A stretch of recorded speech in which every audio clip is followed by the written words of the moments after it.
that and generate some issues or some problems. One of the cornerstones of GE's new management style is what Jack Welch has called the workout. Why don't we start out and identify some of It's a system of meetings at all GE plants where employees argue about ideas and take decisions which were once taken only by management.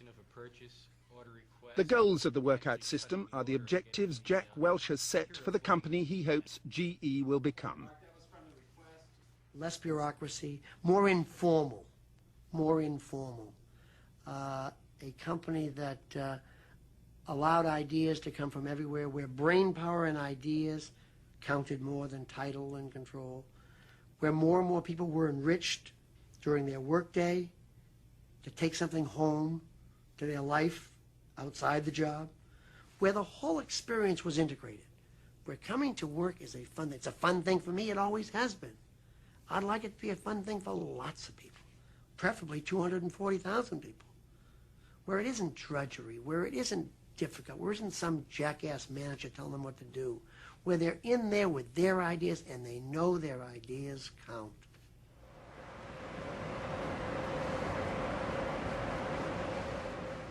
What this means in practice is that the 400 workers at this GE magnet plant in South Carolina, for instance, are divided into 35 teams, each with an elected coach. There are unions in other GE plants, but none here. The teams have to meet regularly. They discuss production targets for the body scanners they're making and deal with any problems the members want to raise. Here, workout seems to work. We work better together. We have a little more say-so in what's going on around, know more of what's going on around us. And it's just altogether different. It's a different atmosphere and everything because we don't feel like we have anybody looking down our neck all the time. We get our work out and we do quality work. It's changed a lot as far as me being able to give out job assignments to people and be my own boss. It don't be standing over you like they used to do when we first started here. They used to tell you everything, what to do and what time and all of this. We get to do all this stuff by ourselves now. I've been here 20 years and I feel relaxed. I feel real relaxed about doing my job because I don't have to be, if I'm doing something and I don't like it, I can get something done about it. And that make me work harder and I feel better towards my company, towards everybody here.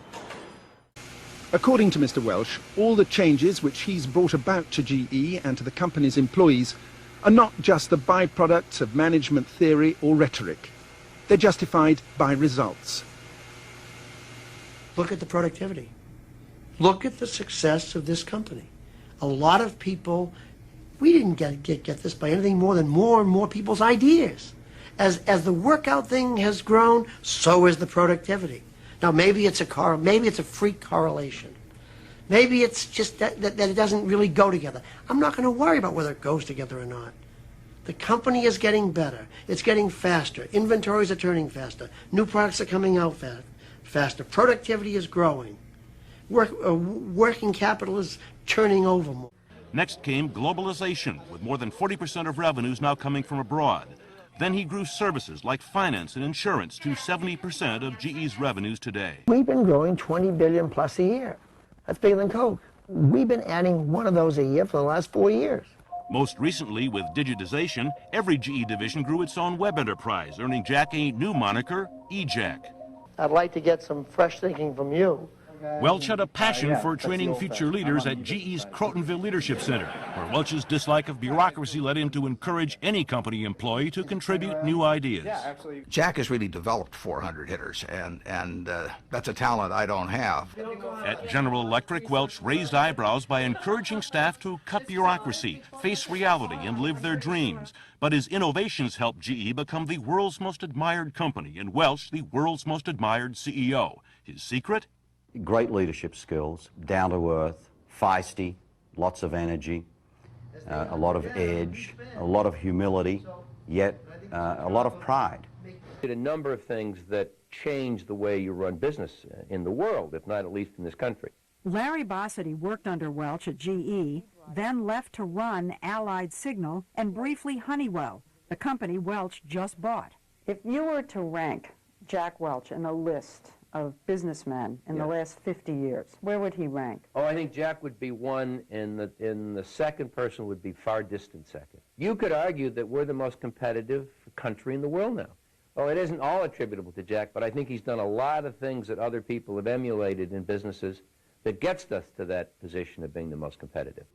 When Welch retired in September 2001, General Electric was the world's most valuable company in terms of market capitalization.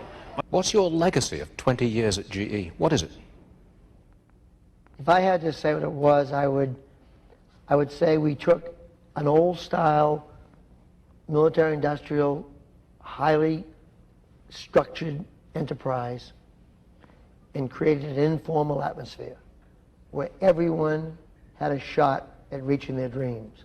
A meritocracy that didn't look at race or gender or country of origin and gave everybody a shot. That did as much as you possibly could to get bureaucracy out. We came to work every day, open to ideas from anywhere, trying to create the atmosphere of the informal corner grocery store in a large business, a family business that didn't count where you came from or how many stripes you have on your shoulders.